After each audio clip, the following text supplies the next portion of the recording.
Eh bien, bonjour à tous, bienvenue pour ce webinaire. Alors, c'est un webinaire du mercredi. D'habitude, les webinaires Sony, c'est le vendredi en fin de matinée. Là, on l'a fait un mercredi en début d'après-midi pour des questions évidemment de calendrier. Donc, je suis aujourd'hui avec Dimitri, Bonjour à tous. qui est le co-responsable de la gestion obligataire de chez Sony. C'est un webinaire qui est très important pour nous, puisqu'on va parler de la modernisation de notre vaisseau amiral et de notre fonds historique Sony Eurostratégique. Donc, on va prendre le temps qu'il faut pour expliquer tout ce qui va advenir de ce fonds, comment on va le gérer, ce qui va se passer. Enfin, voilà, il y a beaucoup d'informations qu'on va vous donner. Comme d'habitude, vous connaissesse l'outil, vous avez un onglet questions en bas à droite, donc n'hésitez pas à nous poser les questions à Dimitri ou à moi. On tâchera d'y répondre dans le temps imparti.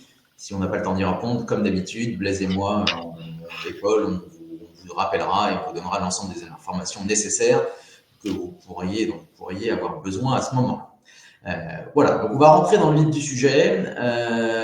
L'idée, donc, comme je l'ai dit en préambule, c'est de parler de la modernisation de Sony Eurostratégique, qui devient Sony Multi-Oblig.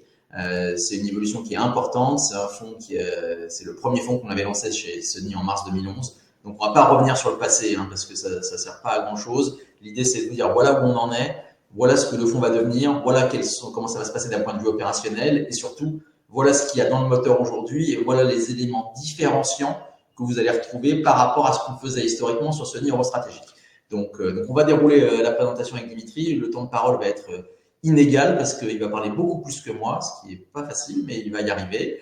Voilà, donc bon, rapidement, quelques chiffres pour lancer ce webinaire sur ce qui est Sony aujourd'hui, effectivement depuis 2011, création de notre premier fonds obligataire, donc Sony Eurostratégique. Aujourd'hui, Sony, c'est un peu plus d'1 milliard d'actifs, avec 7 gérants d'actifs, un ADN qui reste très obligataire. Et donc ça, c'est un élément évidemment qui est très important parce que c'est autour de cet ADN obligataire qu'on va parler pendant ce webinaire. D'autres pôles d'expertise qui sont développés avec le temps sur de la gestion action, de la gestion diversifiée, beaucoup de gestion sur mesure, beaucoup de gestion de trésorerie stable d'entreprise.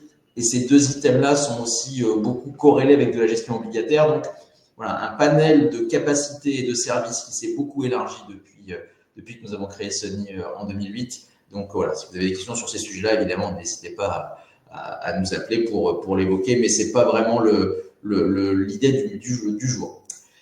Une équipe obligataire qui s'est renforcée avec 4 personnes aujourd'hui qui traitent cet univers obligataire. C'est la plus grosse classe active de la maison. Donc je ne m'étends pas sur le sujet aujourd'hui, mais voilà, on a une capacité à gérer quelques millions d'euros et quelques centaines de millions d'euros cet univers obligataire, ce qui fait de nous un acteur, alors je ne vais pas dire incontournable, c'est un peu grand, mais en tout cas très légitime sur cette classe d'actifs obligataires. Alors, la gamme de Sony aujourd'hui sur l'univers obligataire, la gamme de fonds ouverts et de fonds datés, voilà à quoi elle ressemble. Aujourd'hui, donc, on a un fonds qui s'appelle Sony Short Duration, qui est également géré par Dimitri. Comme son nom l'indique, c'est un fonds de duration courte. Voilà, ce type de fonds a retrouvé beaucoup de vertus aujourd'hui, avec une potentialité de baisse des taux courts, avec des taux d'investment grade qui sont entre 3,70 et 3,80. Donc il y a beaucoup de vertus sur ce type de fonds short duration. Multi-oblig, on va en parler. Donc je vais passer rapidement. Notre fonds crédit historique, donc Sony Eurocrédit, donc un fonds pur crédit avec une dominante à yield gérée par Kevin Gamero, donc un fonds avec un track record long qui effectivement a beaucoup d'intérêt. Et notre gamme de fonds datés, la gamme de fonds datés de Sony aujourd'hui, c'est un fonds qui s'appelle Sony Green Bonds 2028 et un autre fonds qui s'appelle Sony Opportunity 2029 High Yield. Donc deux fonds très différenciants. Pareil, je ne passe pas trop de temps dessus maintenant. Si vous avez des questions sur ces deux fonds-là, on sera bien évidemment ravis d'y répondre à un autre moment. Je crois que c'est l'introduction la plus rapide qu'on a fait dans toute l'histoire des webinaires de Sony, parce que j'étais un peu pressé d'arriver sur le cœur du réacteur, sur Sony Multi-Oblig et sur toutes les évolutions qu'on va évoquer sur l'évolution de Sony Eurostratégique. Donc, Dimitri, je te laisse la main.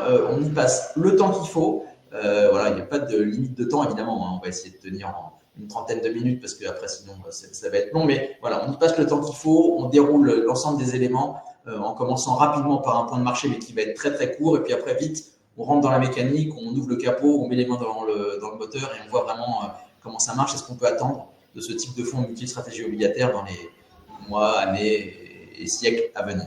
Dimitri, je te laisse la main. Merci Christophe, bonjour à tous. Très heureux de parler de ce fonds SPPI multi-oblique qui va devenir très prochainement Sony multi-oblique et qui va absorber le fonds Sony Eurostratégique, le fonds historique de la maison.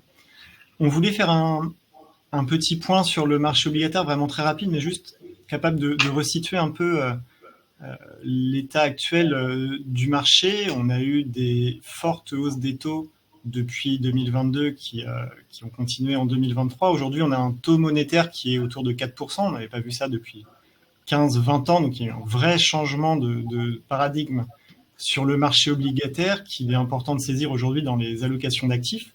On retrouve sur le crédit d'entreprise des niveaux de rémunération intéressants allant de 3 à 7%, selon si on se positionne sur les emprunts d'État, sur l'investment grade, sur le high yield, avec des niveaux de risque et de rendement différents, mais qui peuvent être intéressants à capter dans l'environnement actuel. On a des emprunts d'État qui sont très attractifs et qui ont, outre un rendement largement positif à l'inverse des 5-7 dernières années, on est par exemple proche de 3% sur le 2 ans français, sont des emprunts d'État, donc pas de risque de crédit, sécuritaire, payant et avec une très forte liquidité, ce qu'on considère être très important aujourd'hui à avoir dans les portefeuilles afin d'avoir de la souplesse et de l'opportunisme sur les investissements en fonction des évolutions de marché. Enfin, nous sommes dans une dynamique en attente de resserrement monétaire qui devrait a priori se matérialiser à partir de l'été. Alors c'est quelque chose qui a été décalé depuis 2023. On attend ce resserrement monétaire. Il a été largement décalé, on a pu le voir. Il y a fort à parier qu'une première baisse de taux se matérialisera du côté de la BCE et probablement avec un petit décalage dans le temps du côté de la Fed dès cet été. Donc c'est l'environnement aujourd'hui du marché obligataire qui est important d'avoir en tête et qui va... De là va découler notre positionnement sur le fonds Sony multi-oblique. Donc les caractéristiques principales de Sony multi-oblique, on a un indice qui est composé aux 3/4 d'emprunts d'État 3-5 ans, qui correspond à peu près au milieu de fourchette de la sensibilité du portefeuille qui peut aller de 0 à 7. Donc c'est une fourchette de sensibilité qui est large. On ne va pas en sensibilité négative, on reste investi sur le marché, mais ça laisse quand même beaucoup d'espace pour évoluer, pour être très dynamique, pour saisir les opportunités sur la gestion de la sensibilité du fonds, qui est un des moteurs importants de performance aujourd'hui et qui est, comme on le voit avec les questions de resserrement monétaire, sont des questions très importantes à prendre en compte dans la constitution du portefeuille. On a un SRI d'un niveau de 2 qui est relativement faible, et qui est expliqué par la gestion historique de la volatilité et la gestion du risque sur ce fonds. On a vraiment la volonté de conserver ce SRI à un niveau 2 et on est très confortable sur cette zone-là aujourd'hui, avec une durée de placement recommandée supérieure à 2 ans. Je l'évoquais, la sensibilité avec une fourchette assez large de 0 à 7. Sur le high yield également, la fourchette est assez large. On peut aller de 0 à 50%. Pourquoi pas plus de 50%? Parce que même si c'est un fonds multistratégie qui peut être vocation à être très dynamique et à faire des vrais paris sur certaines stratégies obligataires, là encore, la gestion du risque qu'on va vous exposer dans la présentation fait que cette pondération en high yield ne peut pas être de 100% pour des raisons évidentes de gestion des drawdowns, de gestion de la volatilité et de gestion du risque global du portefeuille dans son ensemble. Donc c'est une limite qu'on s'est imposée en interne de ne pas monter à plus de 50% de high yield. C'est historiquement sur les 7 dernières années du fonds, ça a été le maximum. On n'a jamais passé au-dessus de ce ratio-là et on a vocation à ne pas le dépasser dans le futur. Enfin, une surexposition possible à hauteur de 50% de l'actif net. C'est une stratégie qui est possible via l'exposition à des futurs, notamment une façon de pouvoir piloter la sensibilité du fonds au taux d'intérêt avec une très grande souplesse, une très grande liquidité et avec des coûts de transaction quasi nuls. Donc c'est un vrai outil supplémentaire pour piloter le fonds aussi bien sur la partie recherche de rendement, opportunité d'investissement, que sur la partie gestion du risque.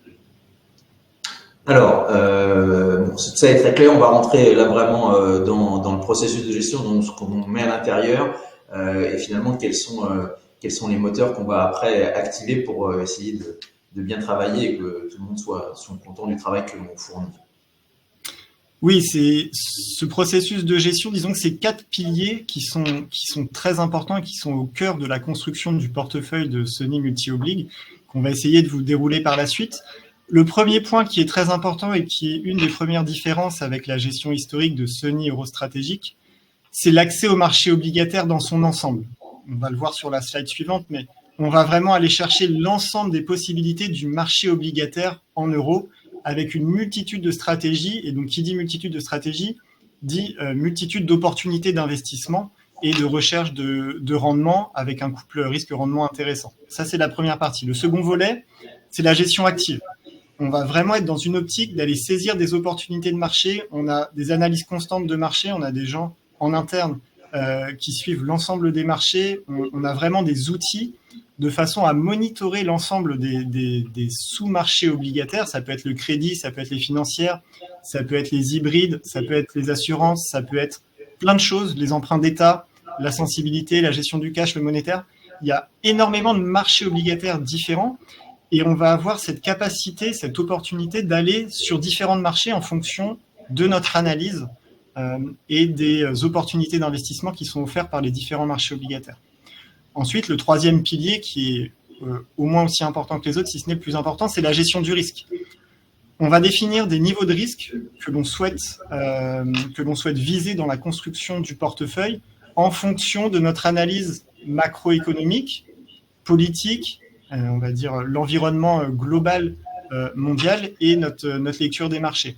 On va choisir ce niveau de risque et ensuite, on va choquer notre portefeuille avec des scénarios et des stress tests afin de voir comment le portefeuille va pouvoir réagir en fonction de différentes configurations de marchés qui vont dans la bonne direction, de marchés qui subissent des chocs comme on a pu malheureusement le connaître sur les dernières années entre Covid, des moments de disparition de la liquidité dans le marché qui fait que les valorisations baissent, plein de sortes de scénarios comme ça qu'on va monitorer et qu'on va gérer vraiment dans cette partie gestion du risque.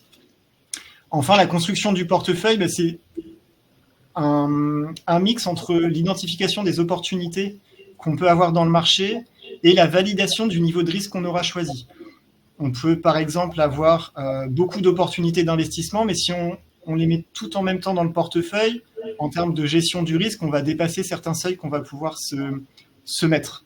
Donc, on va réitérer l'opération entre la partie gestion active et gestion du risque, essayer de moduler le choix d'opportunités et conserver cette gestion du risque très forte au sein du portefeuille afin d'avoir au final un couple rendement-risque qui est optimisé, qui est le plus en adéquation avec ce qu'on veut faire au sein du portefeuille.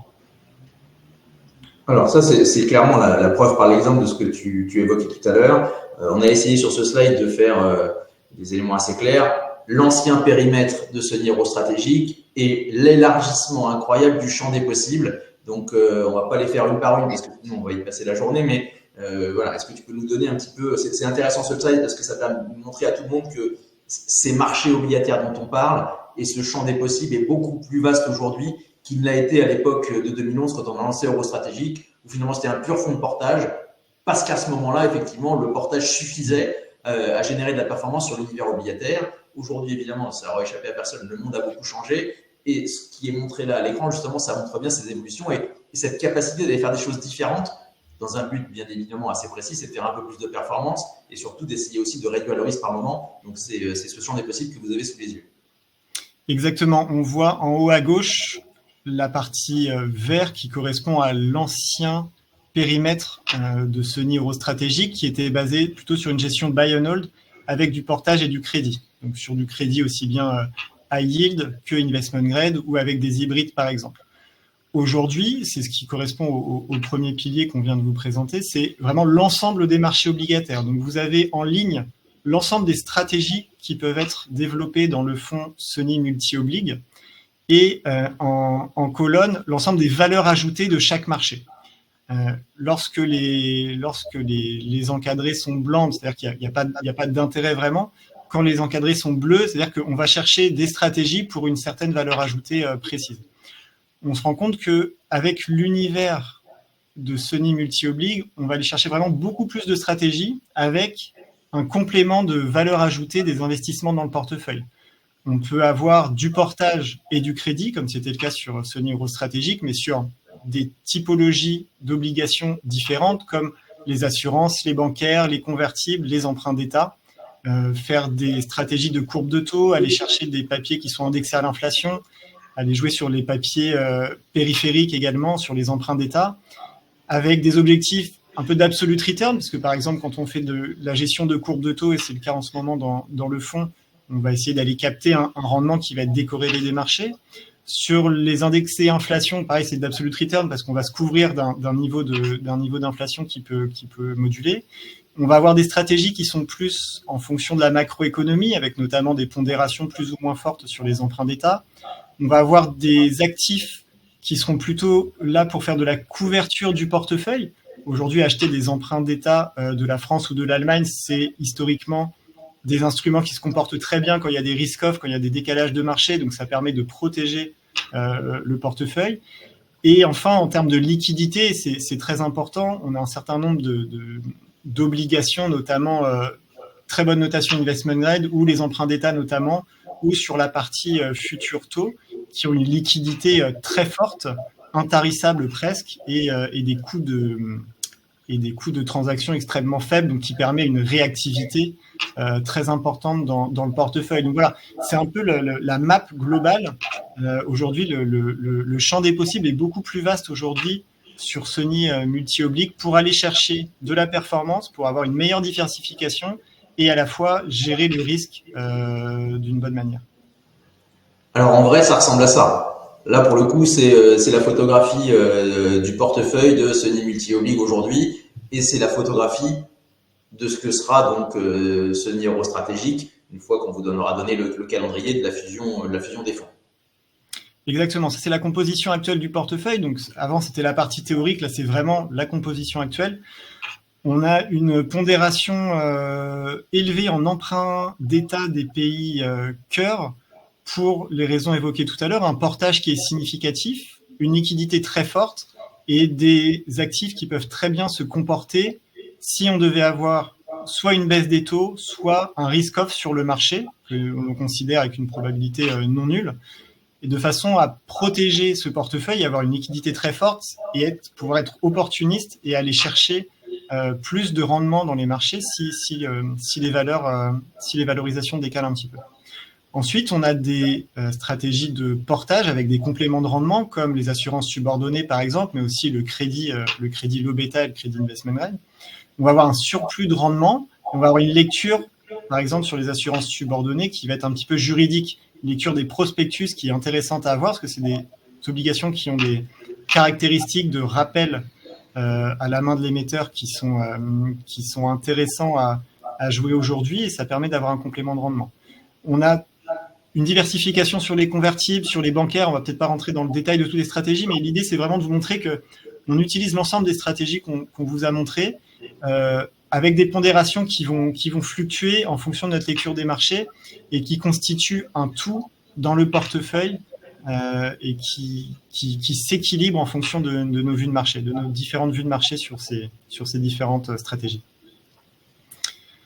Alors ça, c'est encore une vision encore plus claire. Hein.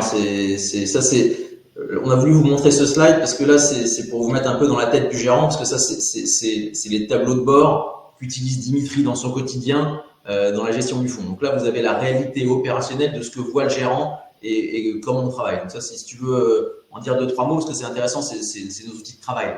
Oui, exactement. Ça, c'est vraiment le tableau de bord que j'ai sous les yeux tous les jours avec les différentes stratégies, les différentes pondérations, les métriques importants qui sont le rendement de chaque stratégie, la durée de vie, la sensibilité taux de l'ensemble des stratégies, les notations moyennes, des pondérations des stratégies en fonction de la typologie des actifs. On voit qu'en haut, avec le crédit et les convertibles, on est plutôt sur des actifs qu'on appelle risqués. Ensuite, des actifs risqués, mais plus low bêta avec des bancaires subordonnés, des corporate hybrides. Et ensuite, des stratégies plus sécurisées sur l'investment grade et les bancaires seniors. Et ensuite, les emprunts d'État. Et enfin, le cash. Donc ça, c'est vraiment le tableau de bord qu'on a au fil de l'eau et qui est très important pour monitorer la composition du portefeuille. Alors là, on rentre encore plus dans le détail, hein. Là, pour le coup, on va regarder exactement ce qu'il y a à l'intérieur, quel est le rendement attendu, la maturité, enfin, voilà, tous les éléments constitutifs du portefeuille. Oui, exactement. J'en ai un petit peu parlé avant, mais c'est intéressant de rentrer en détail sur certaines stratégies qu'on considère intéressantes aujourd'hui pour aller chercher de la performance et avoir de la valeur ajoutée sur ces marchés. Deux stratégies de portage qui nous semblent intéressantes en termes de couple risque-rendement. La première, c'est sur les assurances subordonnées.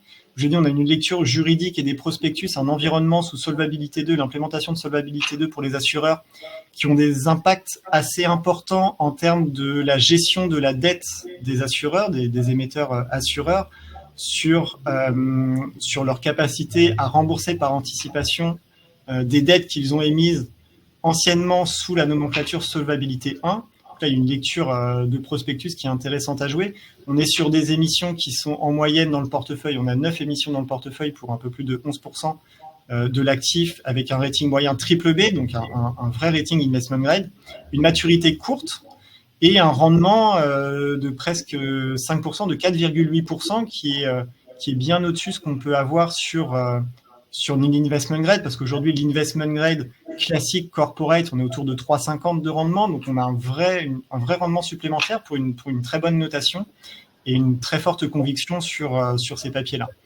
Ensuite, sur le crédit low beta, donc ce qu'on appelle low beta, ce sont le crédit high yield, mais de bonne qualité. On va dire que c'est la meilleure qualité du high yield, double B, double B+. On voit que c'est une stratégie où on a 8 obligations en portefeuille avec un rating moyen de double B+, et un rendement de 4,7%, sachant que le rendement moyen en ce moment sur le marché des obligations double B, on est autour de 4,50. On a un rendement légèrement supérieur, une maturité relativement courte, sur des papiers qu'on considère de bonne qualité pour cette notation, et qui, si le crédit devait s'écarter sur le marché, on considère qu'on a choisi des obligations qui vont mieux résister que le marché. C'est l'objectif de cette stratégie, en allant chercher un complément de rendement. Ensuite, sur la slide suivante, à l'inverse, on va avoir des stratégies plus à la fois pour jouer la sensibilité de taux et pour renforcer la liquidité du portefeuille, pour être capable d'être plus réactif s'il y a un écartement de marché, d'aller justement remonter le niveau de rendement global du portefeuille.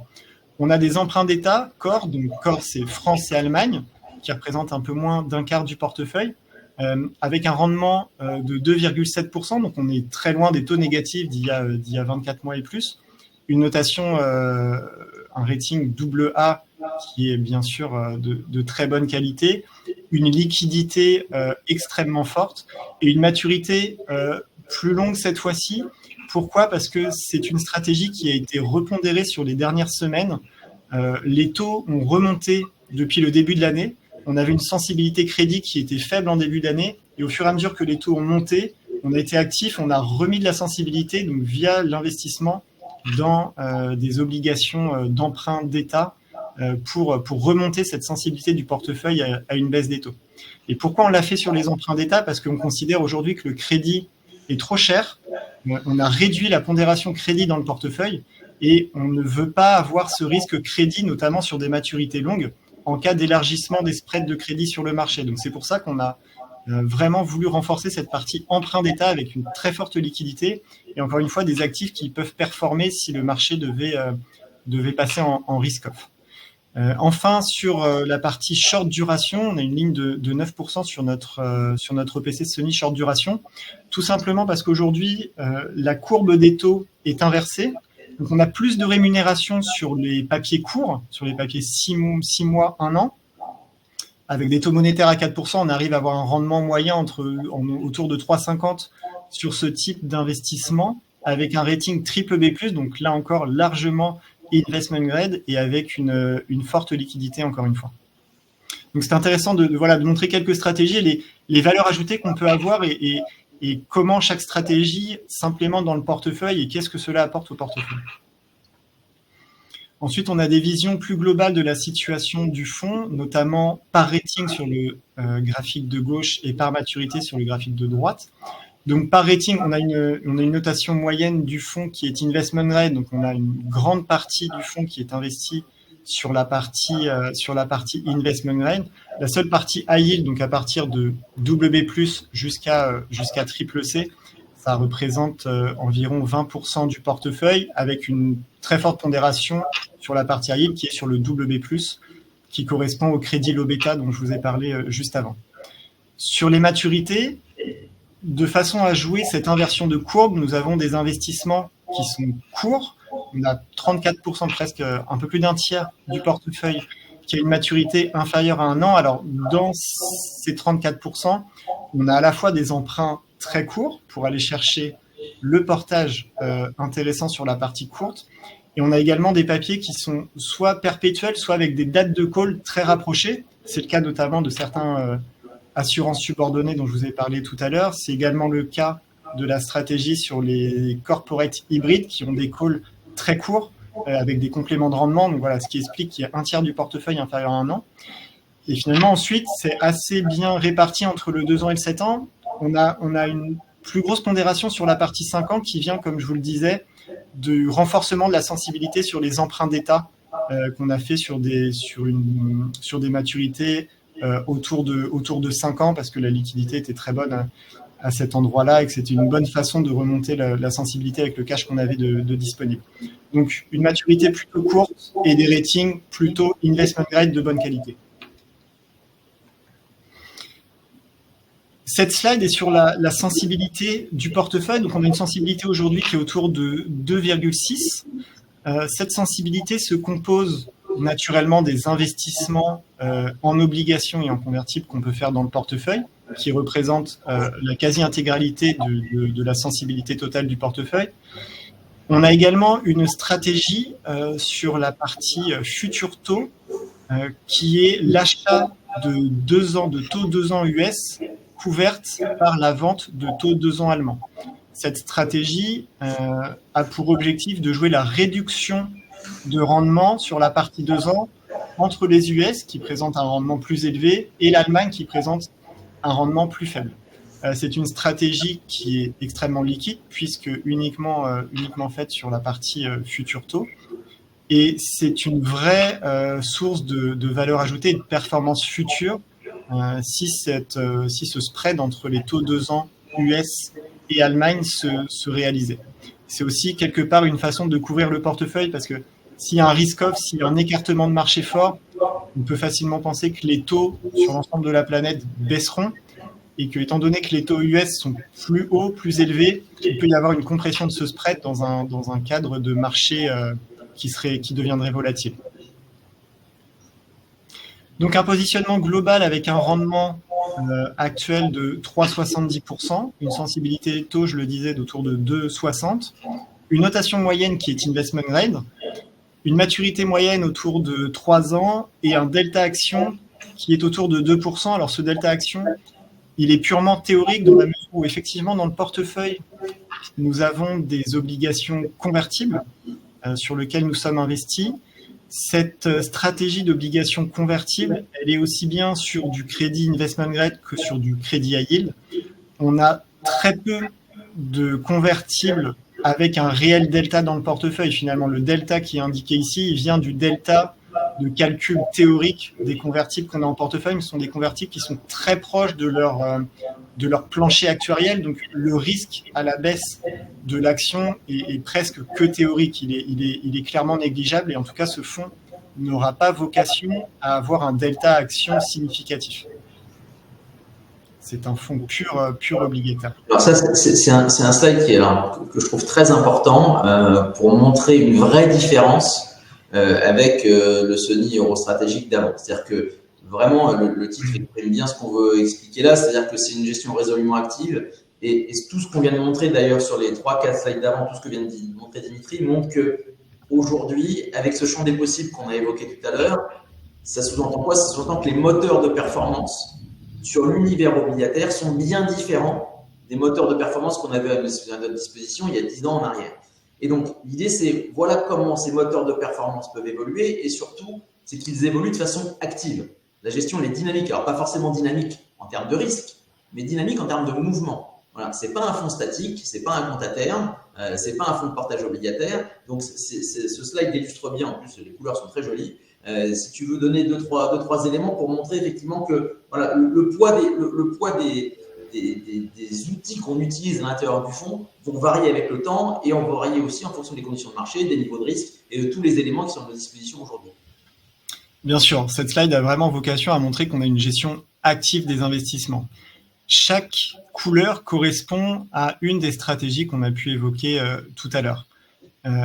Plus les couleurs sont foncées, plus elles reflètent des stratégies qui comportent du risque. Donc, il y a une première façon de voir ce graphique, c'est qu'on voit que sur la période du début du graphique de décembre 2019 à juin 2023, on avait des stratégies, notamment high yield, qui étaient en portefeuille de façon relativement significative pour aller chercher de la performance, parce que c'était un moment où on considérait que le crédit avait vraiment de la valeur et qu'on était investi sur ces stratégies-là.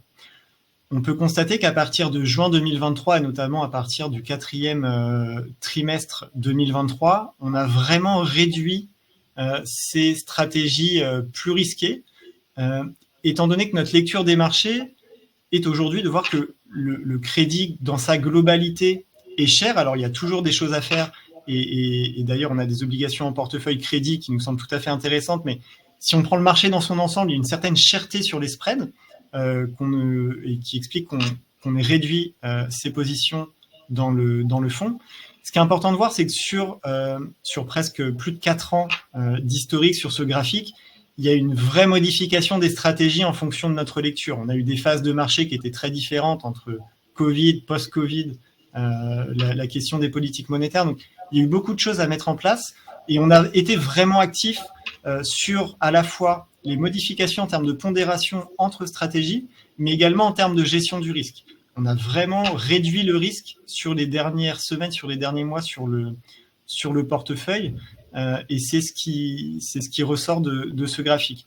Vous avez une zone assurée, en tout cas avec des motifs en bas du graphique qui correspond à ces emprunts d'État dont je vous parlais tout à l'heure, qui sont, on a mis des motifs pour montrer que c'était des obligations qui pouvaient vraiment protéger le portefeuille en cas de retournement. Et en plus de protéger le portefeuille dans un cas de retournement, aujourd'hui, on est vraiment rémunéré pour avoir cette stratégie en portefeuille.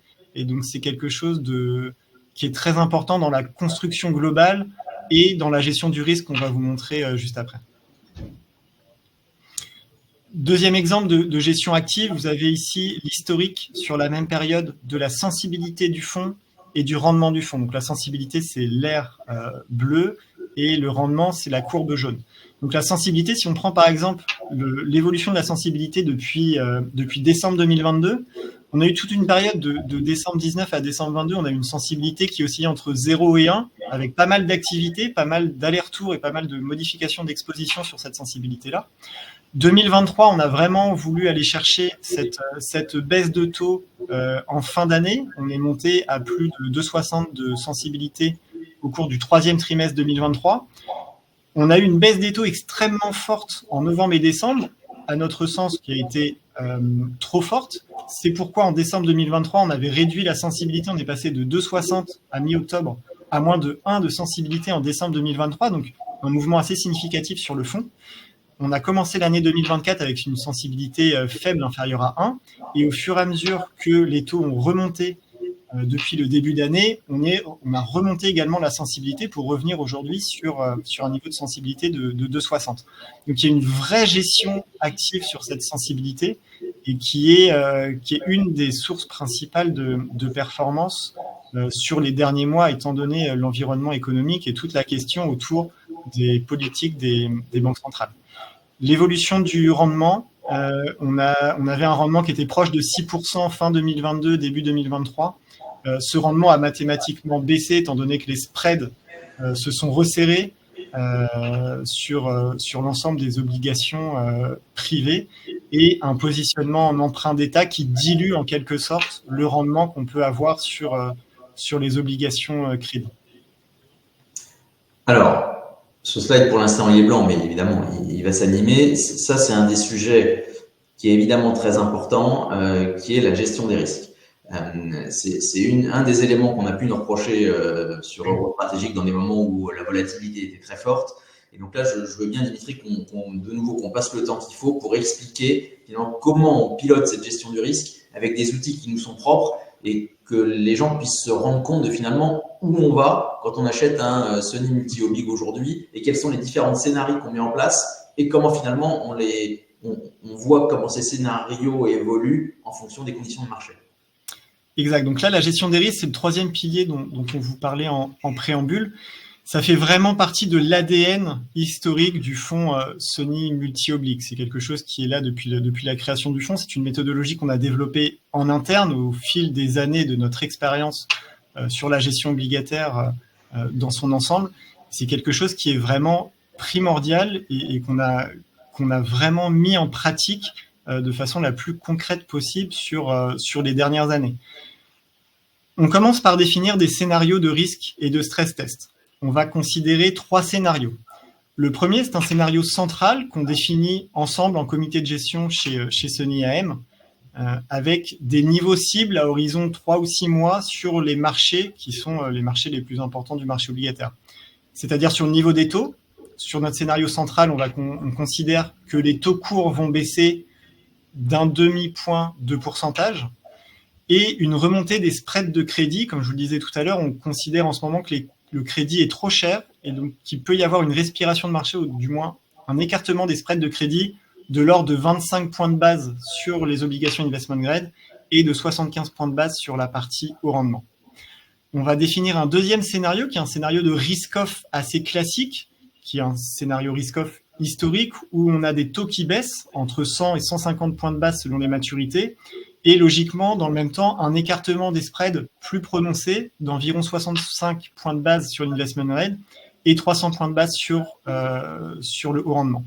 Enfin, un troisième scénario qui est vraiment un scénario stressé dans le sens que c'est vraiment le scénario du pire étant donné le positionnement du fonds à l'heure actuelle. C'est-à-dire que si on a du crédit dans le fonds, on va faire un très gros choc sur le crédit. Si on a une sensibilité très faible, on va faire un choc très fort sur la sensibilité. Pareil, si on a une sensibilité extrêmement forte, on va faire un choc sur la hausse des taux. Donc c'est vraiment le scénario du pire étant donné le positionnement du fonds. Et ce scénario stressé, aujourd'hui, il serait sur une forte hausse des taux, puisqu'aujourd'hui on est sur une situation où on a remonté la sensibilité, donc il serait négatif d'avoir une hausse des taux. Donc on fait un scénario où il y a une hausse des taux de plus 150 BP et un écartement sur les spreads encore plus fort qu'un scénario de risk-off qui serait plus 150 points de base sur l'investment grade et plus 400 points de base sur le high yield. Ce sont des choses qui se sont passées à plusieurs reprises sur les dernières années. Donc ce sont des scénarios tout à fait réels et qu'il est important de mettre en place dans un outil de gestion des risques de façon à voir comment le portefeuille peut se comporter dans ces scénarios-là. C'est justement ce qu'on va afficher sur la slide. Il y a 2 tableaux. Le tableau du haut qui correspond à un horizon d'investissement de 3 mois et le tableau du bas qui correspond à un horizon de placement de 12 mois. Il y a en ligne les 3 scénarios et en colonne, vous avez les effets sur le portefeuille. Les effets sur le portefeuille se divisent entre un effet marché et un effet portage. L'effet portage correspond au taux de rendement embarqué du portefeuille.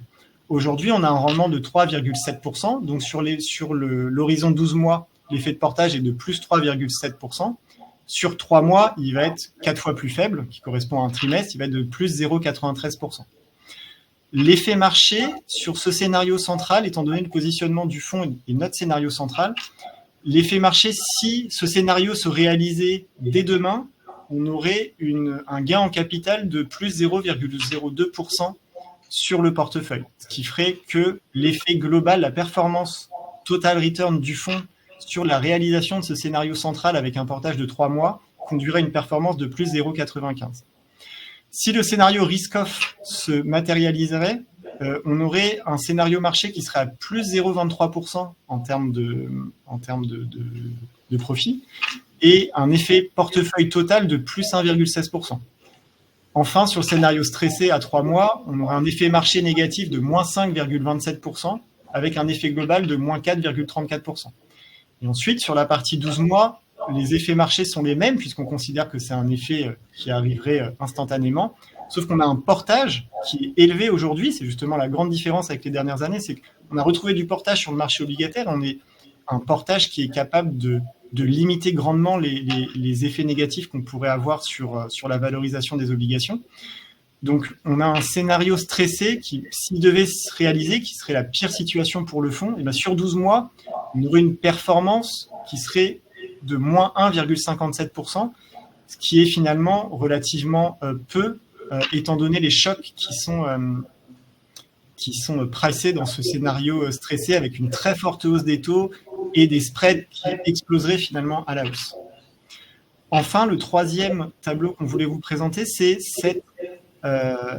cet éclatement dans l'effet marché. Si on prend le scénario central, on a un effet marché sur le tableau du bas de plus 0,02%. Cet effet marché, il se décompose entre un effet taux, donc sur la sensibilité taux qui va jouer sur la valorisation des obligations en portefeuille, et un effet spread qui va jouer sur la valorisation des actifs comportant du crédit, que ce soit des bancaires, du crédit d'entreprise, des subordonnés, des assurances, etc.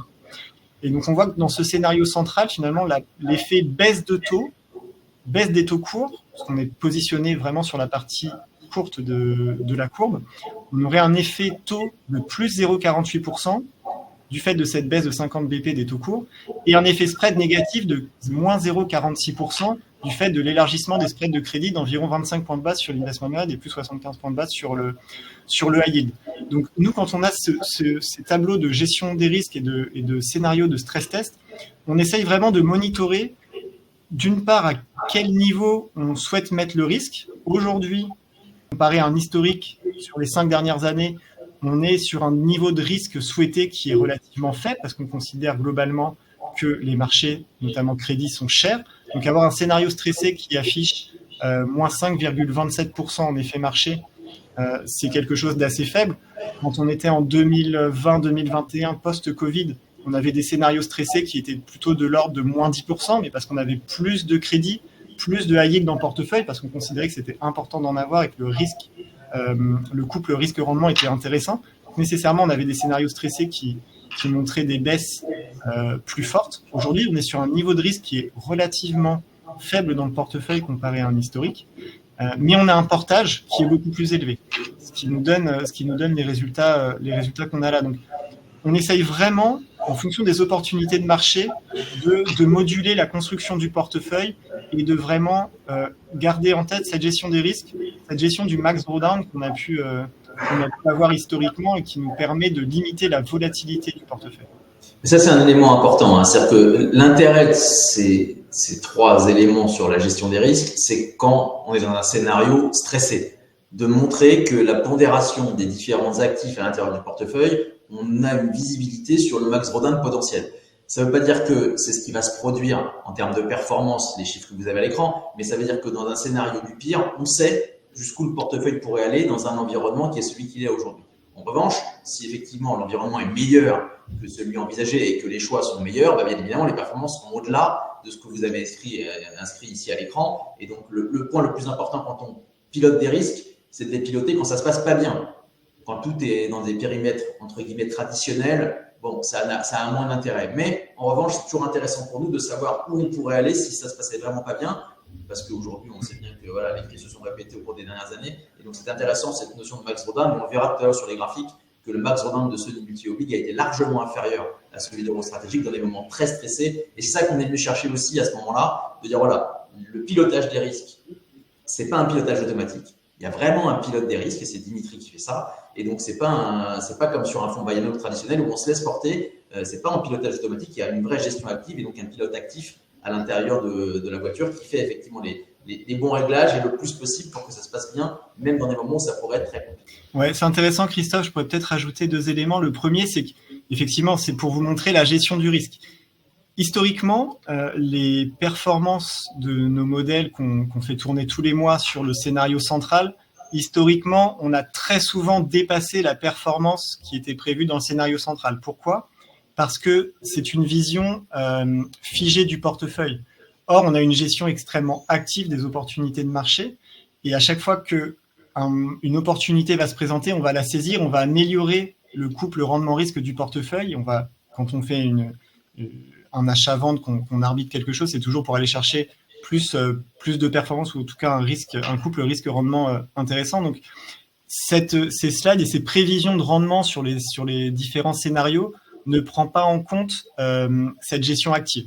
de plus sont des niveaux de marché. Bien sûr, on a du crédit en portefeuille, malgré le fait qu'on pense que les spreads de crédit vont pouvoir s'écarter. On a du crédit en portefeuille parce qu'on considère qu'on a sélectionné des titres sur une vraie sélection de titres crédit qui vont surperformer le marché. Et donc, ça, c'est quelque chose qui n'est pas reflété dans les prévisions qu'on peut voir sur ces scénarios. Alors, on va encore aller dans un niveau de granularité supérieur sur les différentes contributions à la performance et en 2023 et depuis le début de l'année, une fois de plus, pour illustrer le fait que les moteurs de performance sont plus importants en termes de nombre. Et donc là, on le voit bien à l'écran sur ce qui a généré de la performance l'année dernière. Oui, ce qui est intéressant de voir, c'est vraiment ça, c'est vraiment l'éclatement des contributions par stratégie. C'est réellement dans les faits un fonds multistratégie. On va vraiment aller chercher de la valeur sur les différents marchés avec des pondérations plus ou moins fortes, vous l'aurez compris, en fonction de nos vues de marché et l'analyse qu'on a des marchés. Mais c'est réellement un fonds où il y a une diversification des sources de performance. Et qui dit diversification des sources de performance dit aussi diversification des risques. Et donc, quand il y a des marchés qui vont subir une baisse de valorisation, ça sera peut-être pas le cas sur d'autres stratégies. Et ça pourra compenser et au moins avoir vraiment cette diversification assez forte, aussi bien côté performance que côté volatilité.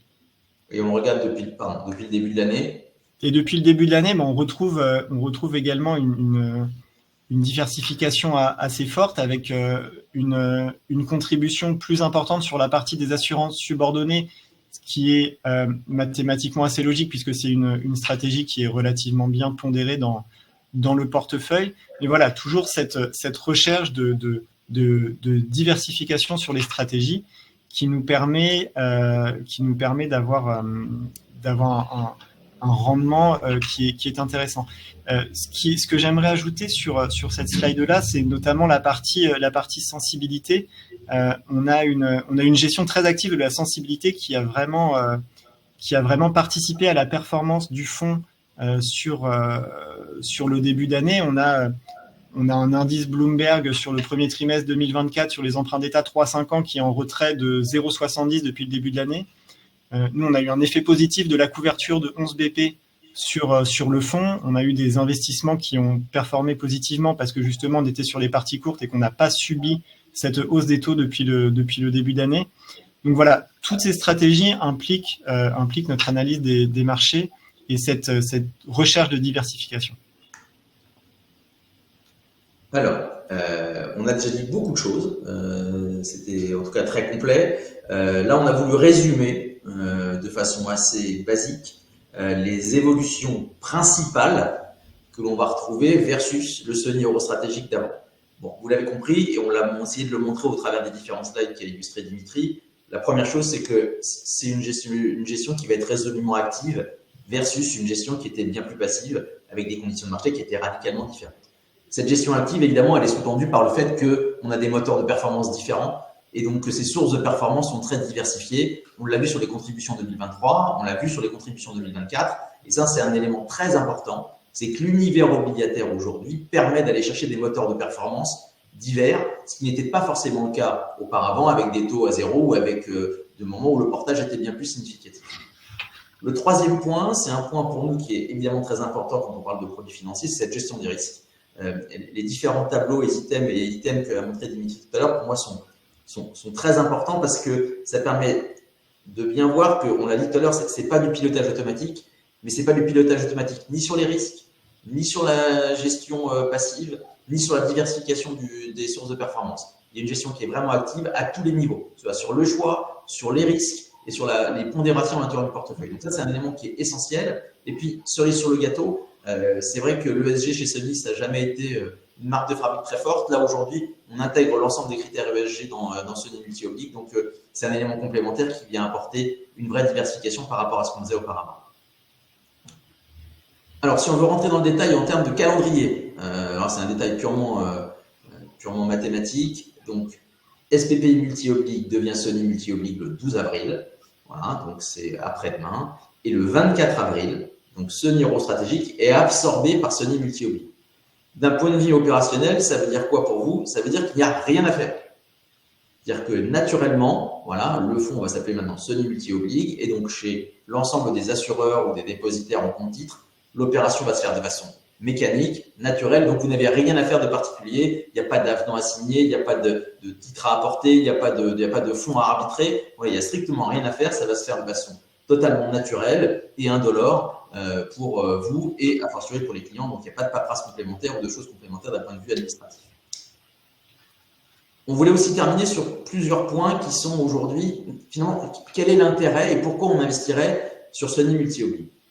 La première chose, c'est qu'on ne va pas en revenir dans le détail sur quelles sont les conditions de marché du moment. Globalement, aujourd'hui, vous entendez à peu près le même discours dans tout l'univers obligataire sur les conditions de marché, c'est-à-dire que la courbe est inversée, les taux courts rémunèrent plus que les taux longs. On peut imaginer qu'effectivement, à un moment donné, il y a une baisse des taux courts. À quel horizon, on ne le sait pas trop, mais globalement, on est plutôt aujourd'hui en mode ceinture et bretelle parce que c'est l'environnement qui est comme ça.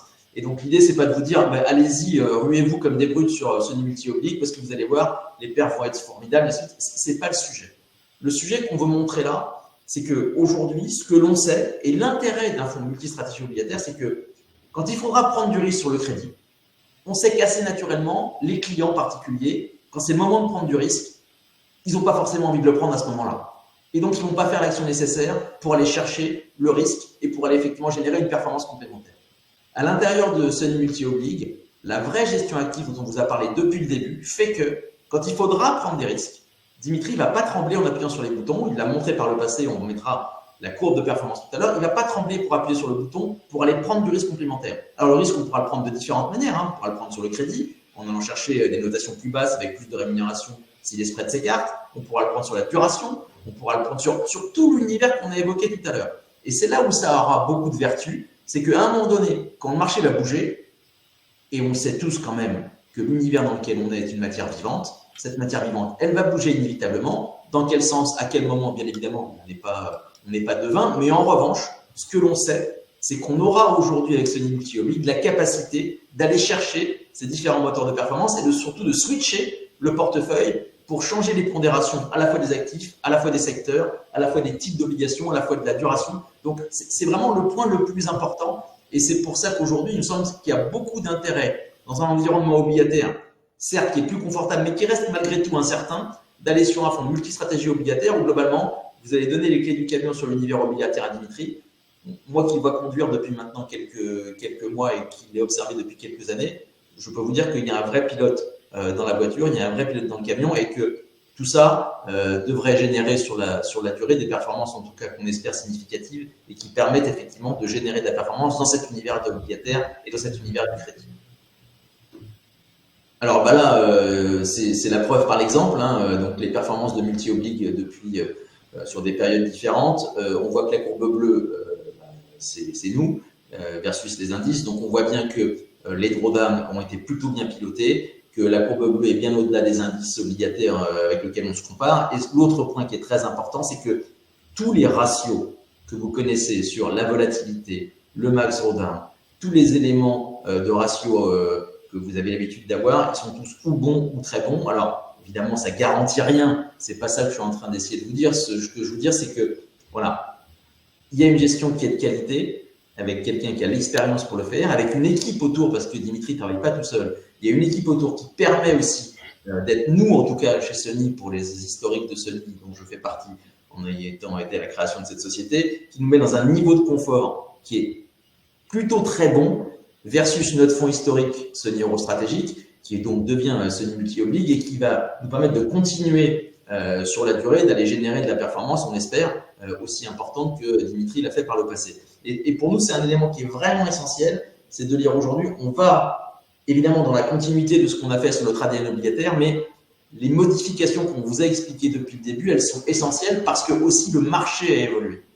Et donc, c'est l'ensemble de ces composantes, entre l'évolution du marché, l'évolution de ce qu'on peut faire dans l'univers obligataire fait que, naturellement, Eurostratégique, il évolue et naturellement, il mute vers un fonds qui est un fonds multistratégie obligataire dans lequel on pourra faire pléthore de choses, en espérant qu'on le fasse bien évidemment. C'est pas une garantie, mais en tout cas, on va tout faire pour. Et donc, moi, ça me rend en tout cas très optimiste sur l'avenir, a fortiori dans l'univers dans ce qu'on a aujourd'hui, sachant qu'au pire, si on se met dans un scénario du pire, vu les conditions de crédit aujourd'hui, au pire, ça pourrait être déceptif, mais Mais je vois bien que quand on va pouvoir allumer des moteurs de performance différents, quand les marchés vont bouger, ça devrait générer de la performance complémentaire. Et c'est ça, qui, de mon point de vue, est l'élément essentiel de ce qu'il faut retenir, aujourd'hui.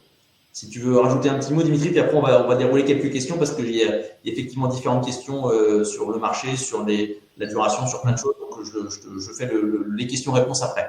Oui, bien sûr. Non, je crois que tu l'as bien souligné. Les marchés, la structure des marchés financiers dans leur ensemble depuis la crise 2007-2008 a changé. C'est clair. La gestion buy and hold aujourd'hui, avec la volatilité des marchés, avec les problématiques de liquidité, on a besoin d'avoir une gestion vraiment active et d'être capable de mettre le curseur de risque à un niveau ou à un autre et de le faire avec une forte réactivité. Ça, c'est très important. Aujourd'hui, tu disais, on est ceinturé bretelle. Oui, on a un positionnement qui est défensif, mais c'est pas pour ça qu'il n'y a pas de moteurs de performance qui sont allumés aujourd'hui. On a une vraie gestion sur la sensibilité et ça, on l'a montré malgré un marché qui a été à la hausse des taux depuis le début d'année. Malgré cette hausse des taux, on a réussi à faire de la performance sur la sensibilité taux. On a des histoires crédit qui sont intéressantes.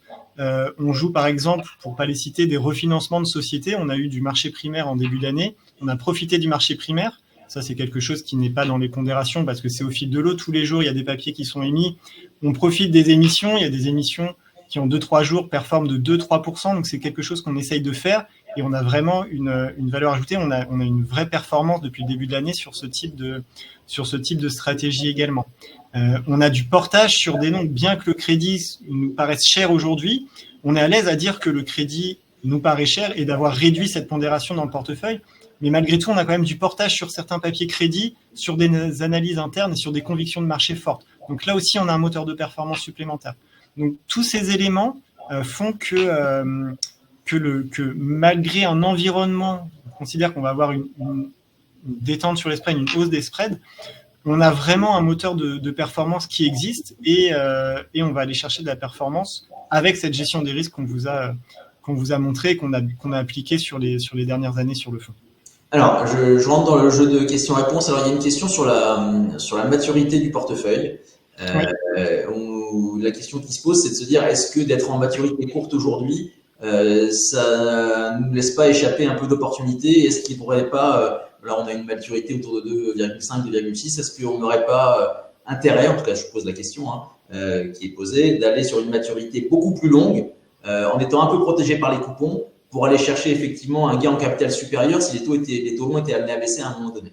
Bien sûr. Alors, il y a 3 éléments de réponse. Le premier, c'est qu'on l'a dit, la courbe des taux est inversée. Donc, plus on rallonge la maturité des investissements, moins le rendement sera élevé. Donc, on a un portage qui est plus faible à aller sur du 10 ans, par exemple, que sur du 2 ans.